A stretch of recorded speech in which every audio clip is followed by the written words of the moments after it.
Will it ever be possible to bring back the dinosaurs? Probably not. It's not a great idea anyway, remember?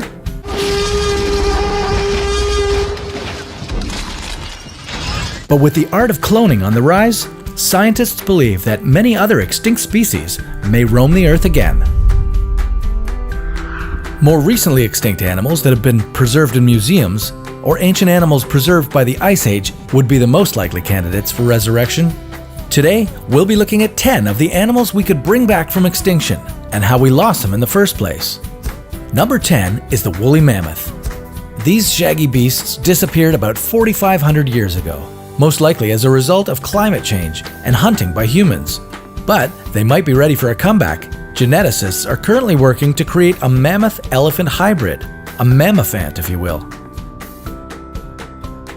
It would be based off its closest living relative, the Asian elephant, but would have the shaggy coat, big ears, and antifreeze blood of a mammoth. Number 9, the Tasmanian tiger. This shy nocturnal hunter looked kind of like a medium to large-sized dog, except it had an abdominal pouch like a kangaroo.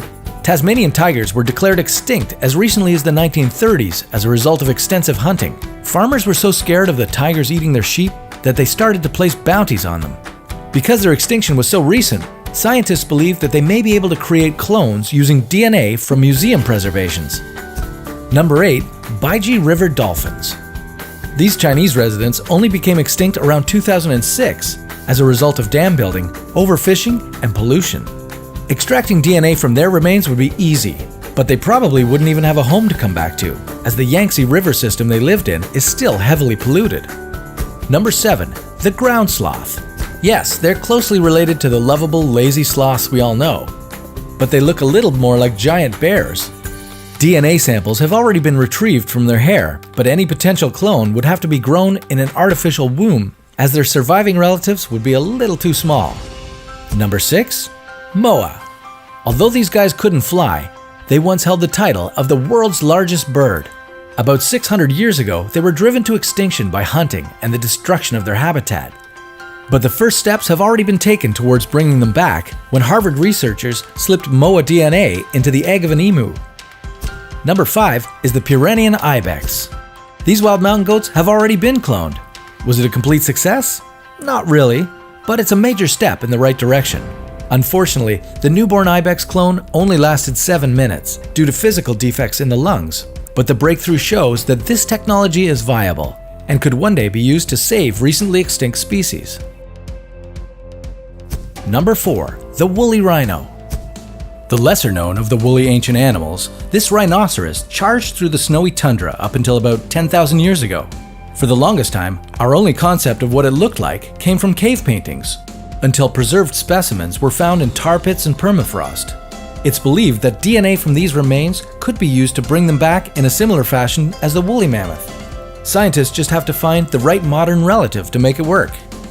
On to number 3, saber-toothed cats. A pair of destructive canine teeth characterized this group of animals. They were fierce hunters that were known to overpower large prey, and there's even been evidence of them eating our ancestors.